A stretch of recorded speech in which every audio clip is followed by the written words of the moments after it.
अस्सलाम वालेकुम नाज़रीन, मैं उम्मीद करती हूँ आप सब खैरियत से होंगे। आपके दुआओं से हम भी खैरियत से हैं। जहाँ भी रहें अपनों के साथ खुश रहें।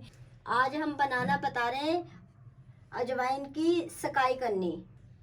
छोटों को बड़ों को ठंड लग जाती है तो किस तरह घर में हम सकाई कर सकते हैं। ये मेरे पास 60 ग्राम अजवाइन है, 6 लौंगे, 1 चम्मच लाहौरी नमक है।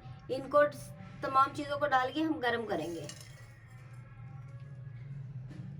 इतनी गर्म करेंगे अच्छी खुशबू आने लग जाए, गर्म हो जाए।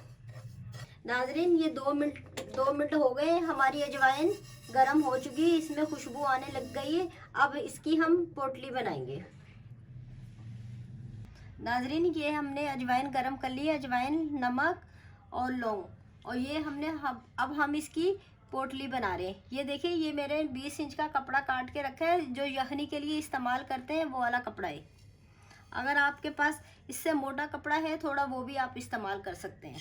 और इसको हम, ये देखिए, हमने वो अपने तीनों चीज़ें डाल दी। अब हम इसको इस तरह लेंगे, ये दोनों हिस्सों को मिलाएंगे इस तरह करके, और फिर हम इनको यूँ करके इकट्ठा कर लेंगे इस तरह करके।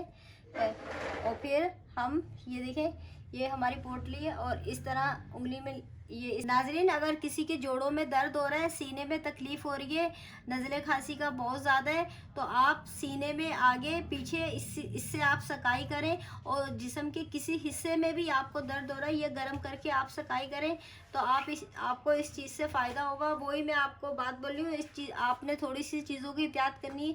आपने नंगे पैर नहीं फिरना, और क्या कहते हैं, पंखे के नीचे नहीं जाना, और ठंडा पानी नहीं पीना। और फिर जो है ना, आपने इंशाल्लाह ताला फ़ायदा होगा। अल्लाह हाफिज़। अगर मेरी वीडियो अच्छी लगे, सब्सक्राइब कीजिएगा, शेयर कीजिएगा, लाइक कीजिएगा। अल्लाह हाफिज़।